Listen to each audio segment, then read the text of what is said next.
একটি আমল আছে ভাই, যে আমলটা এত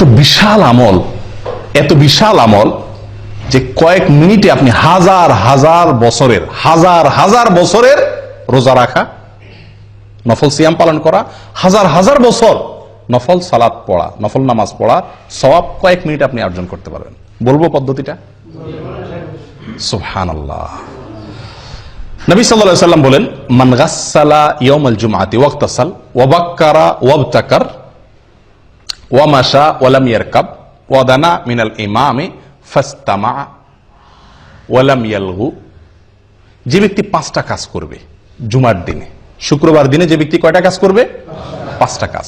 আসলে কাজ একটা, 5টা শর্ত পূরণ করে একটি কাজ করবে, সে ব্যক্তির জন্য আল্লাহ সুবহানাহু ওয়া তাআলা কি রাখছেন বিনিময়?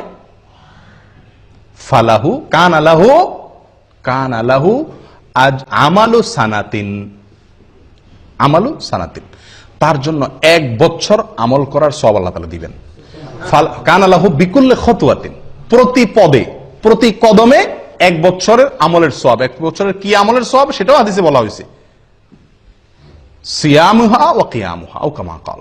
1 বছর নফল সিয়াম রাখলে, 1 বছর নফল নামাজ পড়লে যে সওয়াব হবে, 1 বছর 365টা নফল রোজা, 1 বছর তো 365 রাখাও যায় না, এই 1 বছরের নফল রোজা এবং 1 বছরের নফল নামাজের সওয়াব পাওয়া যাবে প্রতি কদমে।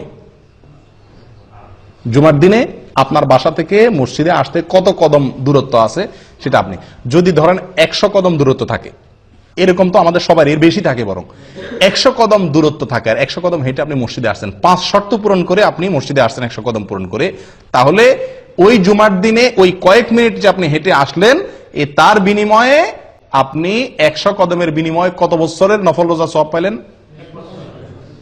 100 কদমের বিনিময়ে 100 বছর, 100 বছর নফল রোজা, 100 বছর নফল সালাতের সওয়াব পাইলেন ওই কয়েক মিনিটে। একটু চিন্তা করে দেখেন, 1 জুমা যদি এরকম হয়, 4 জুমা মাসে, 5 জুমা মাসে হয়, তাহলে আপনি 1000 বছরের আমলের সওয়াব তো শুধুমাত্র 1 মাসে আপনি কামাই করতে পারেন, এভাবে সারা জীবন। চিন্তা করে দেখেন কত বিপুল আমল করা সম্ভব এই একটি আমলের প্রতি লক্ষ্য করতে পারলে। আমলটা কি? জুমার দিনে গোসল করা সুন্দর করে, আগে মসজিদে আসা, আগে উঠা এবং মসজিদে আগে আসা। 3 নম্বর হলো পায়ে হেঁটে মসজিদে যাওয়া, গাড়িতে বা বাহনে না চড়া, একান্ত অসুবিধা না থাকলে পায়ে হেঁটে যাওয়া। 4 নম্বর হলো ইমামের কাছাকাছি চলে যাওয়া, দূরে না বসা, সামনাসামনি বসা, কাছাকাছি বসা। 5 নম্বর হলো মনোযোগ দিয়ে খুতবা শোনা, কোনো অনর্থক কথাবার্তা না বলা। কয়টা শর্ত? 5টা শর্ত। গোসল করা, আগে আসা, পায়ে হেঁটে আসা, ইমামের কাছাকাছি বসা, মনোযোগ দিয়ে খুতবা শোনা, কোনো কথাবার্তা না বলা। এই 5 শর্ত যদি পূরণ করে কি আসে, তাহলে প্রতি কদমের বিনিময়ে 1 বছরের নফল সালাত, নফল সিয়ামের সওয়াব পাওয়া যাবে।